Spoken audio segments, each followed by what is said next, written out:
Selamat pagi, perkenalkan, nama saya Novalia Andriati. Pada kesempatan kali ini, saya akan mempresentasikan materi ujian tengah semester dengan topik Inbrang dalam Hukum Agraria dan Perseroan.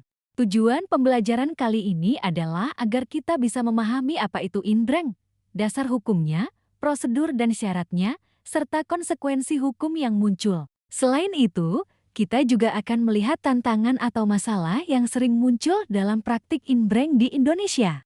Apa itu inbrang? Inbrang berarti pemasukan aset non-tunai, seperti tanah atau bangunan, ke dalam perusahaan sebagai modal. Namun tidak semua aset bisa langsung dimasukkan, harus memenuhi syarat formal dan material seperti penilaian nilai wajar, akta, dan pendaftaran sesuai aturan hukum.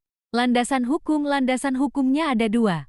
Pertama, dari Undang-Undang Nomor 40 Tahun 2007 tentang Perseroan Terbatas yang memperbolehkan modal disetor dalam bentuk uang atau barang yang bisa dinilai dengan uang. Kedua, dari UPA Nomor 5 Tahun 1960 dan PP Nomor 24 Tahun 1997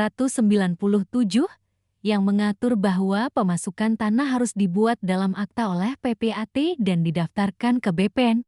Alur prosedur inbrang tanah atau bangunan. Proses inbrang tanah ke perseroan dimulai dari penilaian aset, lalu dibuatkan akta oleh PPAT, diumumkan, disetujui RUPS kalau perlu, dan akhirnya didaftarkan di BPN agar sah atas nama perseroan. Syarat, hambatan, dan masalah praktis bagian 1 dalam inbrang. Ada syarat formal dan material. Aset yang disetor harus dinilai dengan uang, memiliki akta yang sah, dan tidak boleh melanggar hak pihak lain.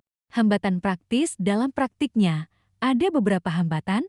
Pertama, prosesnya panjang dan biayanya tinggi karena melibatkan penilaian, akta, dan pendaftaran. Kedua, status tanah harus sesuai perseroan, tidak bisa punya hak milik, hanya HGU, HGB, atau IKP. Ketiga, ada risiko perbedaan nilai wajar, penilaian pihak independen, atau keberatan dari kreditor.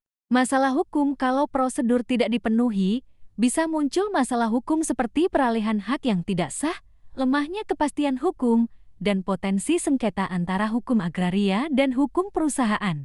Analisis hukum agraria dan studi kasus ketika tanah dimasukkan sebagai modal, hak atas tanah berpindah ke perseroan. Kita juga bisa melihat kasus-kasus terkait dan refleksi, misalnya bagaimana cara mencegah sengketa serta apa peran PPAT dan BPN dalam proses ini. Cara agar inbrang tidak menimbulkan sengketa. Untuk mencegah sengketa, kita harus pastikan sertifikat tanah sah atas nama pemilik, lakukan pengecekan ke BPN, buat akta inbrang melalui PPAT, dan daftarkan hak atas nama perseroan. Dengan cara ini, kepastian hukum bisa terjamin. Kepastian hukum bagi perseroan, akta PPAT dan pendaftaran tanah penting untuk bukti legalitas. Tapi itu saja belum cukup, karena masih perlu penegakan administrasi yang baik dan sinkronisasi data agar benar-benar menjamin kepastian hukum.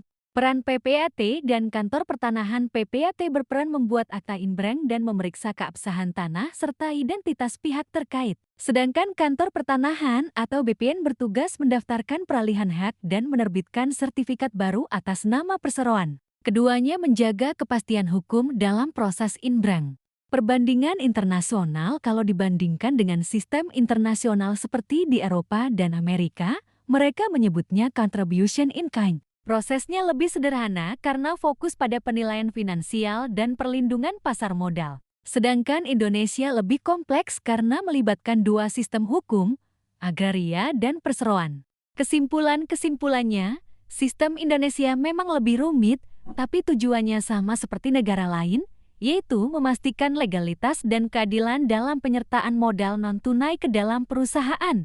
Daftar pustaka ini adalah daftar sumber yang saya gunakan dalam penyusunan materi, terdiri dari buku-buku hukum agraria, hukum perusahaan, serta peraturan perundang-undangan terkait.